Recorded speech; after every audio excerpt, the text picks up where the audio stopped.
दिनांक 25 मार्च को विष्णुगढ़ थाना अंतर्गत कुसुम्भा गांव में एक बच्ची का शव बरामद किया गया था, जो कि एक दिन पहले ही 24 मार्च को मंगला जुलूस के दौरान मिसिंग हो गई थी। इस संबंध में बच्ची के मां रेशमी देवी के आवेदन के आधार पर विष्णुगढ़ थाने में मर्डर और पॉक्सो के अंतर्गत एफआईआर दर्ज किया गया था। मामला चूँकि काफ़ी गंभीर था और इस केस में करीब करीब किसी प्रकार का कोई आई विटनेस और कोई परिवार की तरफ से भी कोई स्पष्ट बताया नहीं जा रहा था, इसलिए पुलिस के द्वारा सभी पहलुओं पर काम किया गया।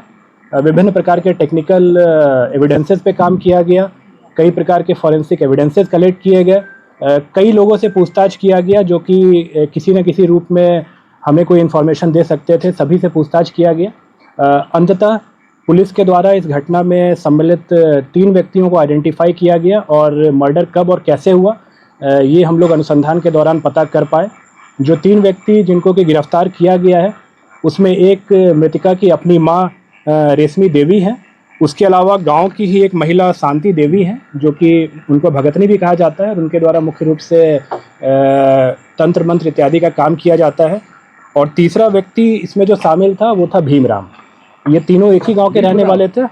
भीमराम और ये तीनों एक ही गांव के रहने वाले थे और हत्या का जो मुख्य कारण था वो मृतका की मां को विभिन्न प्रकार की पारिवारिक समस्याएं आ रही थी और जिसके सॉल्यूशन के लिए बेसिकली ये इस भगतनी के पास गई थी और इसी दौरान एक नरबली के दौरान बच्ची का जान लिया गया।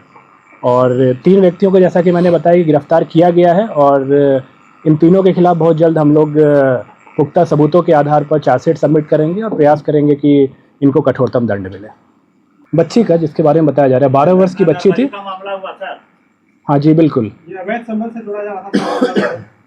नहीं, जैसा कि अभी जो कारण बताया गया है मैं बता रहा हूँ, बहुत डिटेल में आपको एसपी हजारीबाग के द्वारा ही बताया जाएगा कि क्या इसमें किस प्रकार से चीज़ें हुई।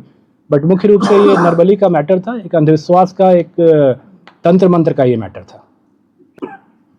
डिटेल में आपको एसपी बताएंगे कि किस प्रकार से इसमें चीज़ें जो है वो कैसे कैसे घटना को अंजाम दिया गया था, कैसे बच्ची की जान ली गई थी और किस प्रकार से घटना को अनावश्यक रूप से एक अलग रंग देने के लिए खास करके जो भीमराम का मैंने नाम लिया उसके द्वारा इसमें पूर्ण रूप से प्रयास किया गया था। इसके बारे में डिटेल में आपको बताया जाएगा।